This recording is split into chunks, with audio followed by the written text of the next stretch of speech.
Why are you worried? I am worried because I want to become air hostess. Okay, what can you do for this job? For being air hostess, I can give my iron teeth. Here in the conversation, she spoke for becoming an air hostess. I can give my eye teeth. Give eye teeth मतलब क्या होता है?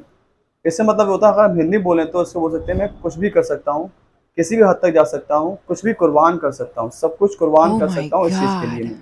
तो give my I teeth मतलब मैं अपने दांत भी दे दूंगा, आंख भी दे दूंगा, मतलब कोई भी कीमत चुकाने तैयार हूँ उस चीज़ के लिए। तो for being an air hostess I can give my I teeth. इसका मतलब ये है कि मैं इसके लिए किसी भी हद तक जाऊँगी, मैं कोई भी काम करूँगी, कितनी मेहनत करनी पड़ेगी, मेहनत करेंगे, लेकिन मैं ये बन के दिखाऊँगी, बन के दिखाऊँगी। और इसके कुछ और इंस्टेंस ले सकते हो, जैसे I can give my I teeth for my family, she can give her I teeth for her family, like that. And everybody should give I teeth for the country. Whenever it comes for the country, we should be giving eye teeth for the country. I wanted to do job in this company and I can give my eye teeth for this company. इस company में कुछ दे सकता हूँ।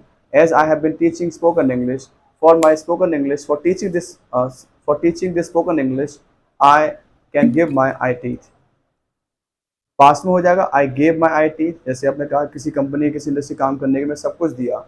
I gave my I teeth for my kids, I gave my I teeth for my people, like this. और future मतलब will give I teeth, इससे use कर सकते हो। तो गिव समवन आई टीथ, इससे कुछ इंस्टेंस आप डिस्कस मिल जाएंगे। एक एग्जाम्पल आप भी लिख सकते हो ताकि मुझे और इंस्टेंस मिल जाएं how to use it, right. So इससे वर्ड सीखना आप फॉलो कर सकते हैं। इंग्लिश सीखनी best general English. Like, share and subscribe. Thank you.